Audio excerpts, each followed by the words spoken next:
Hello and welcome to our final NICU Parent Network Friday feature, Let's Talk About Race. I am one of your co-hosts, Keira Sorrells. I'm the Executive Director at NPN, and I am joined every month by our fabulous Board President, Gigi Khonyongwa-Fernandez, who is also the founder of Families Blossoming. She's been a part of NICU Parent Network all the way back from since 2012, which is really amazing that we're, a decade into this.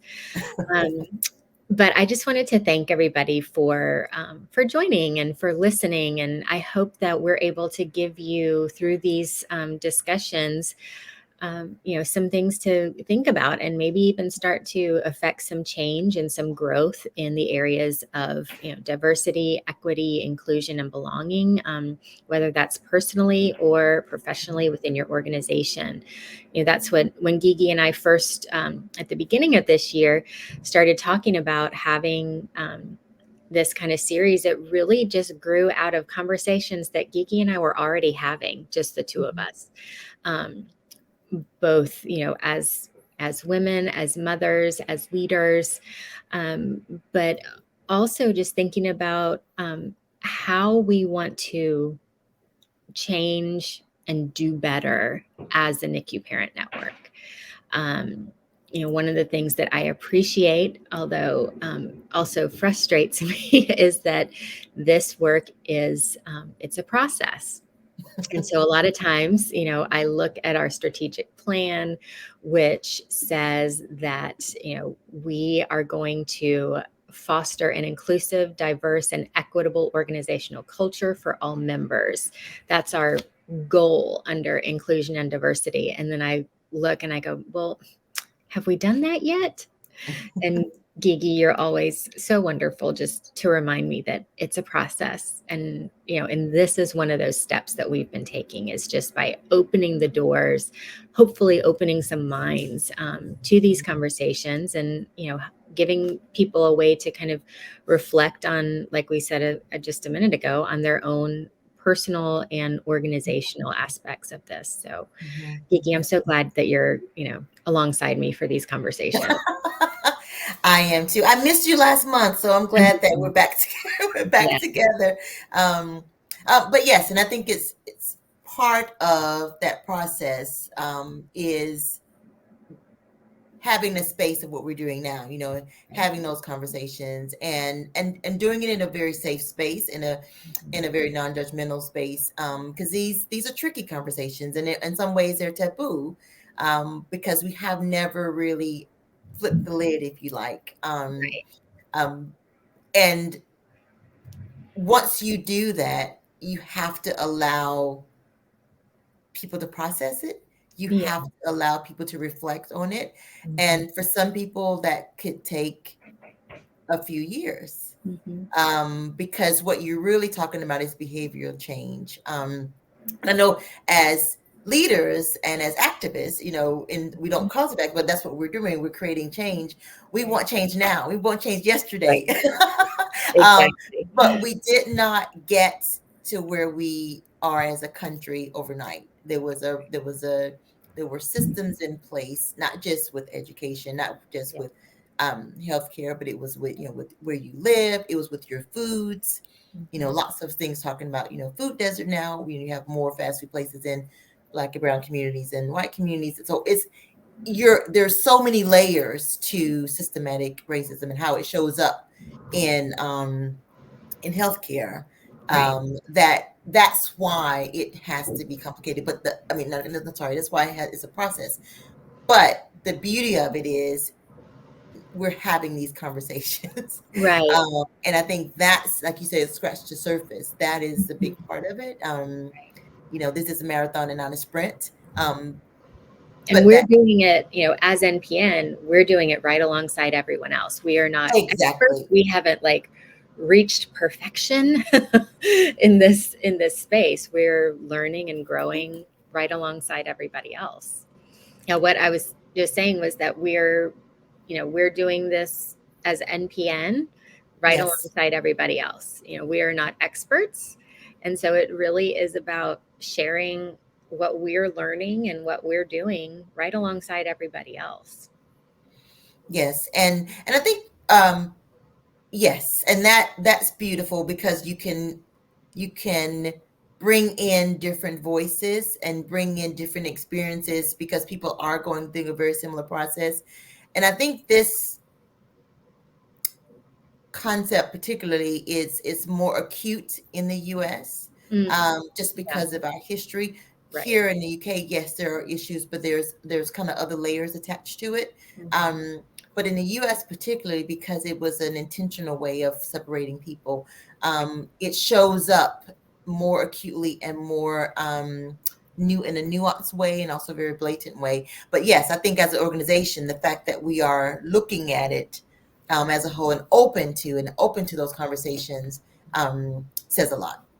Yeah. I mean, it's, So it's something we've been kind of, I guess, acknowledging for several years that, you mhm. know, one of our kind of traditions when we were meeting in person for our summit once a year was to take a group picture, and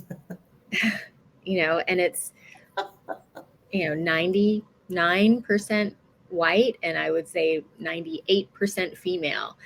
Um, and so, we're very homogenous and we're still that way, but we are, really hoping and trying and wanting to change that, to make sure, like we said, that we are creating an inclusive, equitable, diverse culture in all ways for all of our members.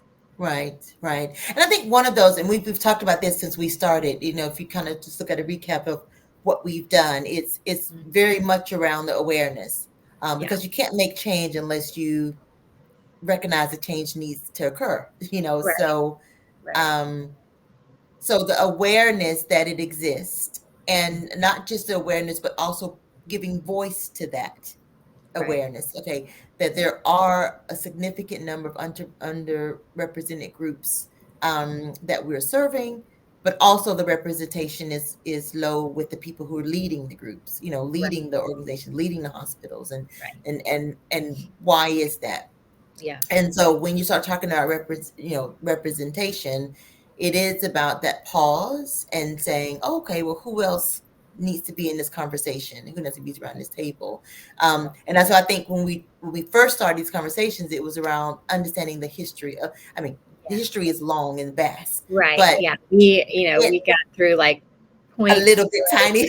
1% Less than of 1%. it. But I think just understanding, that historically as a nation, um, there was a separation, Yeah, historically in how we treated people, but also historically, even when you're talking about, you know, uh, what is it? What I'm trying to say? When you're looking at research, I mean, it was always separated. And so when you understand that, then you can start to say, okay, there was never really an intent for us to be together. right, um, right, and so the way that systems, I mean, Black people were used as objects, they were used as research objects, and they were not, it was the humanization was not there. So right. then understanding that, you don't embrace it, but you understand it to help you move forward. I think just Right. having that awareness is very important. And what we will Absolutely. hope is that from that, even you can go within your own state and understand the laws. I mean, you just had a midterm election, and it was, you know, being on the other side of the Atlantic, people were asking me, how can you still be having discussions about slavery,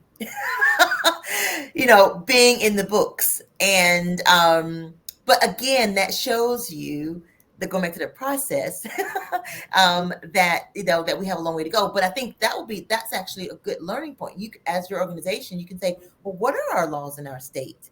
you Hmm. know Right. what do we have? And then knowing what you have, it can help you be able to, okay, say, how can I align with that? If we're talking about really trying to, within our own organization, trying to improve our representation, improve our diversity, how can we utilize what's actually happening legally Right. or not happening legally to support Right. us?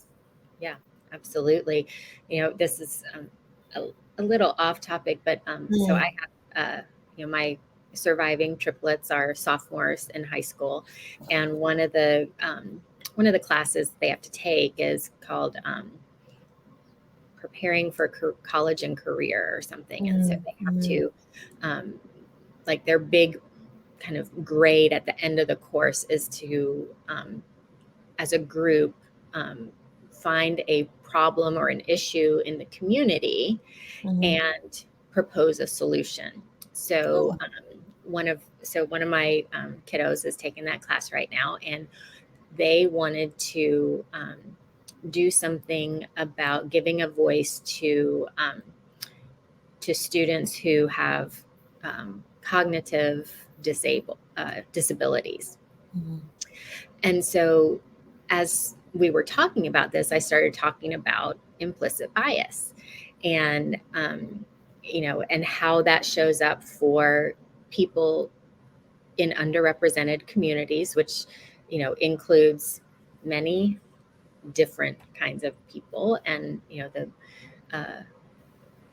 people with intellectual disabilities would certainly fall into that. And it was a really great conversation, and it actually led Avery to lead her group in developing a class about implicit bias that would be a required class. And they tied it into, how this would prepare them better for college, prepare them better, as leaders, as they, move on into careers. But the feedback from the teacher was, you can't call it implicit bias because then people will tie it to critical race theory, and then they won't let us have the class. And I was like, really? Oh my gosh. Like, so let's not even look at the content of what they were trying to do, but just because it's, just kind of, when you were talking about the laws in your state and critical race theory, is, like the people across the pond say, how is this an issue that you're, people are saying you can't teach this, or, what have you. And so that whole interaction just came up for me when you were talking, and just speaks to, again, like how this is just, it's so pervasive. Yes, and it's that's wild that's happening. And whether you're pro or for, it's Right. really about, again, it's about having those discussions. And Right. From my understanding, critical race theory is really about having those discussions about, Right. why are we the way that, what's happening, and Yeah. why are we where we are, and then we have to acknowledge that. But I think also what's happening when you have these conversations, I'm glad you just painted a picture as to what we would want. One of the outcomes of this series is for everyone to begin to have those conversations in house. Yes. Right. Because that's where we talked about it earlier when we were talking about the history of racism in the US is, it was cultivated within the home, Right. by what people saw, by the language that was being used, by the conversations that were being had. Is.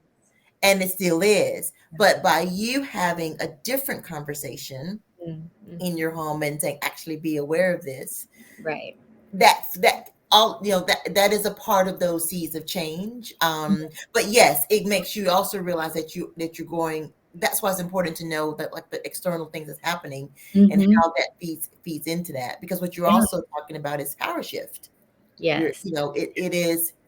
If you're saying we want to bring different people into this conversation, we want to actually be much more aware of what's going on, that begins to change the status quo. And so a lot of the kind of resistance people feel when you would feel when you're trying to make change within your organization around this topic is their status is changing.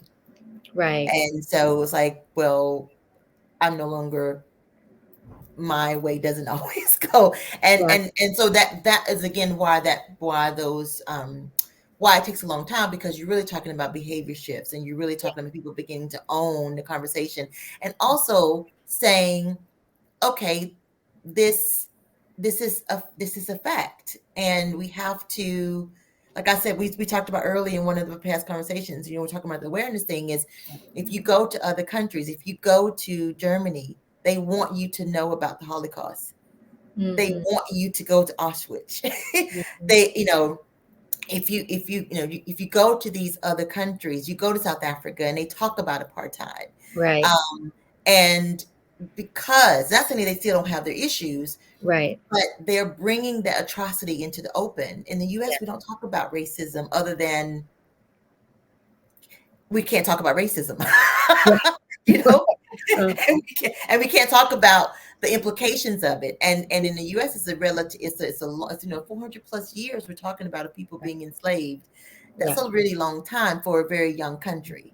Yes. Given it. So the imbalance is there. And so you have to talk about it in order to make those changes. And so I think having that conversation you were having, in your home, is a part of that. It's a part of that shift. Right. Right. Yeah. I think, one of the things that I've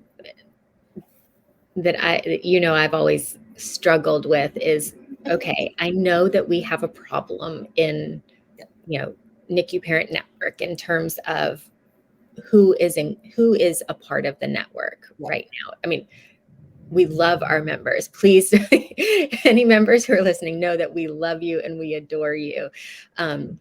But when we say that we, that we want to represent the NICU parent voice in, all aspects of healthcare, from legislation and policy to care guidelines, but those of us who are talking about what that voice is saying or believes is not truly representative of those who are experiencing the NICU as a whole. That's where I've said, okay, we know that this is something we need to work on because we are a homogenous group. But how do we do it? How do we do it without making everything a tick box? Like, okay, let's make sure that we've got, a Black mom on the board, and let's have a Latinx dad on the board, and, check. Okay, we're good. Like, that's not what this is about. And I think and that was actually, I remember, a couple of years ago, of course, like with the George Floyd murder, and an explosion of webinars on, diversity, equity, and inclusion. And one of the first ones that I listened to, one of the first questions I asked was, how do you measure it? Like, how do you know if you're doing this well? And I loved the response from the speaker, because the response was, don't worry about metrics right now. What you need to do is listen. That's what you need to focus on, is listening.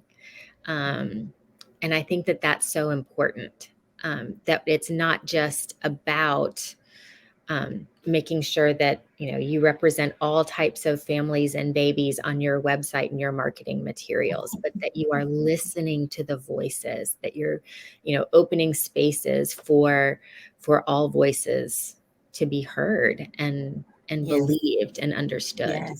Yes. Those are so key points. And I think with that is,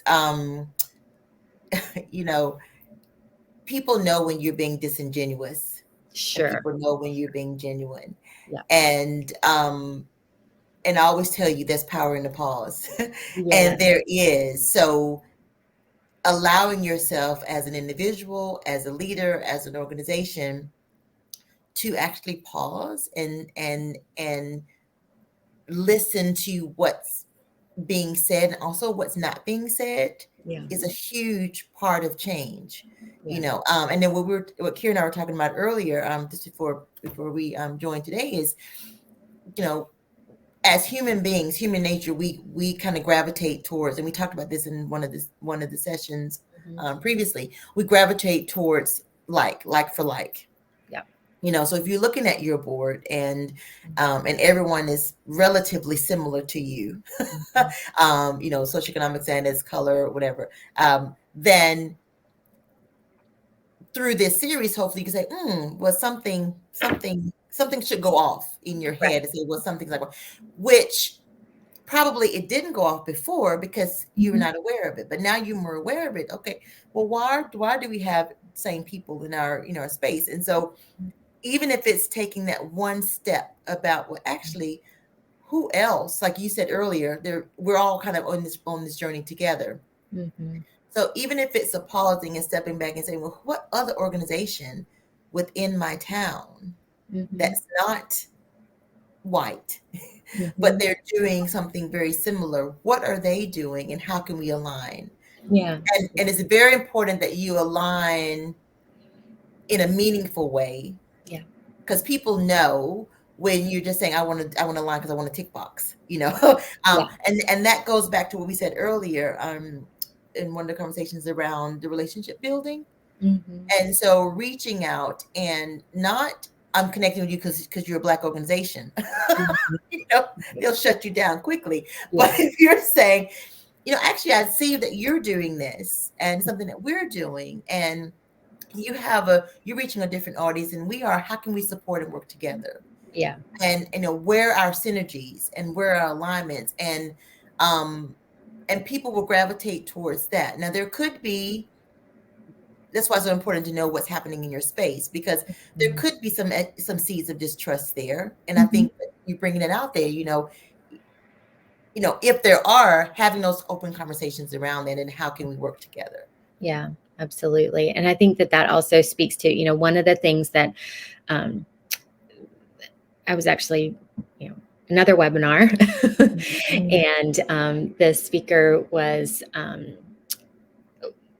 a Black woman who had this, incredible maternity care community-based organization, and with incredible results in reducing maternal mortality in her county. And I was just like, I was absolutely blown away by the work. And so my question to her was, as a white woman leading an organization that at the moment is predominantly white, what can we do to support your work? It was that, kind of that same question. And her response left me a little bit frustrated, because her response was, stand in the gap. Use your voice to elevate ours. And to me, I wanted something more tangible. What does stand in the gap mean? What does use my voice to elevate yours mean? That doesn't give me that. I don't know, that it just frustrated me a little bit, because but it would have been. What were you wanting to hear? Well, what you just said would have made more sense. If she had said, let's have coffee, let's learn about each other, let's learn about, let me hear more about what you're doing and what your goals are, and here's what we're doing and here's what our goals are. That would have made more sense, because that would have been more relationship building, like you were talking about, instead of this kind of nebulous stand in the gap. Yeah. Yeah. I don't know. It's interesting. I've heard that used in different ways. I don't know where she was coming from, but but I think, for me, it's important that it's real. So if someone tells me that, okay, what does that mean? Ask him. What does that? Well, I don't know what you're talking about. What does that mean? But I think it's particularly for our members. Most of our members, all of our members that that they genuinely want to do what's right and what's best for their mission. I think what I would hope for the series is that you have a little bit more confidence to actually be able to say, like you said, let's go for a coffee. Because that's when a lot of those because of the system in the US, you've kind of basically pitted people against one another. You don't even go to the same schools, you don't go to the same churches, you're going to go to the same neighborhoods. And so you have the black neighborhood, the white neighborhood, which is ridiculous. You don't even, in many places, you're still not even buried together. You have the white cemetery and the black cemetery, which is crazy. But so those seeds of distrust are there. But one way you break those seeds of distrust is, like you said, having a conversation. Yeah. A no holds barred. And then once you start connecting with people, then people say, oh, actually there's not a lot of difference. We may have different lived experiences, and different, sort of reactions to that. But how we can join forces is very, very, we can actually do it. And I think, but you hit a very good point. And I think this is something that's, I would like to be one of the takeaways for today, is making sure that we don't just hide behind jargon. Right. And that we don't just use these terms and have absolutely no idea what we're talking about. Right. Like what you said, stand in the gap. Okay, I don't even know what that means. I mean, here we say mind the gap, but that means that because they don't want you to jump when you're trying to get on the train. There's a gap between the platform and the train. And so if you ever come to London, you'll hear forever, mind the gap, mind the gap. So culturally, that wouldn't mean anything. That would, people would think about you talking about travel and transportation. Yeah. That's what you're talking about. But I think it's important when you're talking about change is that you don't just use jargon. Yeah. So don't just throwing out D and I. Okay, what does diversity mean? What does equity mean? What does inclusion mean? What does belonging mean? Right. Generally, but also for yourself and for your team. Yeah. Because it may look different. It may look differently depending on where your starting point is. Right. For sure. Yeah. Yeah. And so that we can get lost because, like you were saying, there was like this explosion of we got to do something. And then a lot of that something was nothing because you don't see anything else now. So it's like, well, making sure that what we're doing is relative and relevant and meaningful and tangible for our organization, and that is okay. And then part of that representation happens when you start having those conversations. Yeah. So so that's really important because I think you can get caught in, I need to have, I have all these people around my table. I've reached out to all these people around my table, or in my community, and because you haven't paused yet to see what that means or to listen to what's happening in those spaces, you move on to the next thing, and then you disengage people because they say, well, all you wanted from me was the tick, a tick box. Yeah, exactly. Exercise. And so I think that is the one thing, if you don't take anything else from the day, is taking that first step to make those relationships. Because and I do say this, and I can say you this, Keira, and I hope everyone else understands this. That first step often has to be with the person, the group in majority. So the white person has to, if in this context, sometimes make that step. Yeah. Because in the US particularly, you can be a white person and never see a black person in your life if you choose to. You can be in a space, we've had these conversations. As a black person, you don't have that privilege or that luxury. Right. And the other, I guess, with that, when you're making that first step, then you are shifting yourself and you're saying, actually, I want to learn about you, just you as a person. And then the person who's underrepresented, because they're so used to being underrepresented, is almost like it's a fear there. Right. Well, what is she really wanting? And I'm pretty sure you've gotten this from people. What is she really saying? What is she, that kind of that you can feel it. Even if they don't say it, I know you can feel it. Because that's a distrust. But then if you're saying, actually, no, I just want to get to know you. That's all I want. Yeah. That's all I want. And you start breaking down those barriers. But I think people who are in underrepresented groups, because they've been taken advantage of so often, there's like, okay, they're going to be less likely to be the first one to reach out. I'm not Right. saying that people won't, but they're going Right. to be less likely. So when you make that first step, Yeah. it's a different dance that you're doing than Right. we normally do. Yeah. And you're making that first step, saying, let's just have a coffee. So for your organization, it could be you just have like I don't know, like an informal a coffee session or something. I don't know. I'm just throwing things out, but Yeah. something to where it's not so heavy, but Mm-hmm. it's really about, we just want to connect with each other, and you find out about me, I find out about you, Yeah. you find out about my organization, find out about you, and then you go from there. Yeah. So, we are in December at the end of 2022, Yes. and, it's a great time to reflect. So I really, I'm hoping that people will share with us their reflections on their year, and Yes, definitely. participating in these discussions, and watching and listening to us talk. I hope that people will share some of their reflections, and some of their ideas, maybe additional questions. And one of the things too that I do also want to mention, because again, you see that most parents who are on family advisory committees in hospitals, or QI committees, or parent advisors for research teams, or on a family panel at a conference, most of them are white, and most of them are female. And one of the things that we as NICU Parent Network, Excuse me. what we are trying to do is to help develop NICU parent leaders professionally, personally, and organizationally.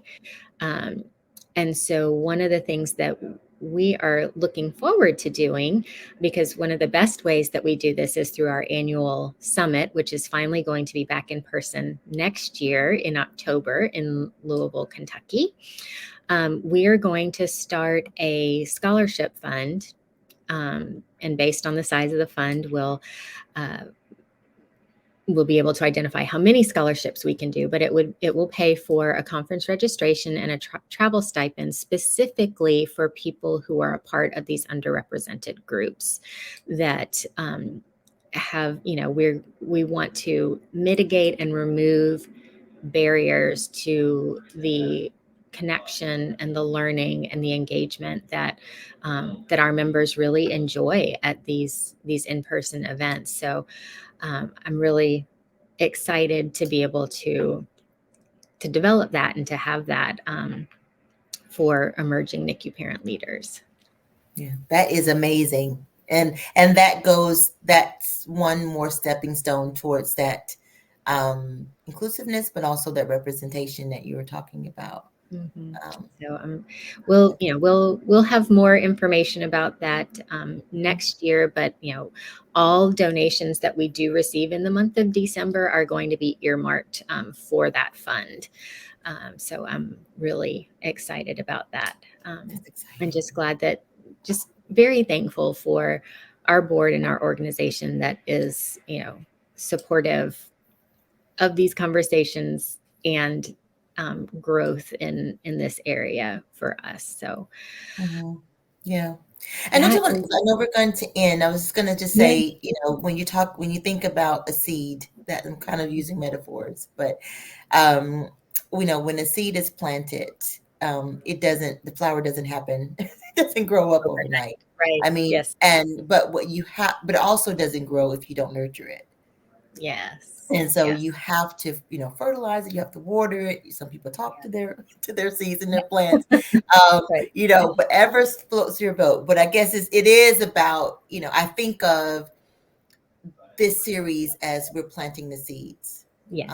And so who knows what happens for you individually, you're listening, your organization, your team, 3 years down the line, a year down the line, 5 years down the line, because you have started taking some things from what we've said, and then started planting the seeds in your own brain and in your own team. And then what will happen with that when those things begin to, as you nurture those conversations, as you nurture that growth, as you also begin to challenge, the laws in your state, in your thing, and why do we have those things? Why, what is that? So all of those kind of being able to advocate for your the people that you serve and people who are underrepresented groups. Hopefully these kind of this space gives you that the strength to do that. And also the community and support to do that. Yeah. So that's, I'm really excited to hear about, what you said about with the scholarship. I think that's another way of how we're planting the seed, trying to plant the seed and nurture it. Absolutely. Well, thank you so much, Gigi, as always, for a wonderful conversation. I know we could just keep talking and talking and talking.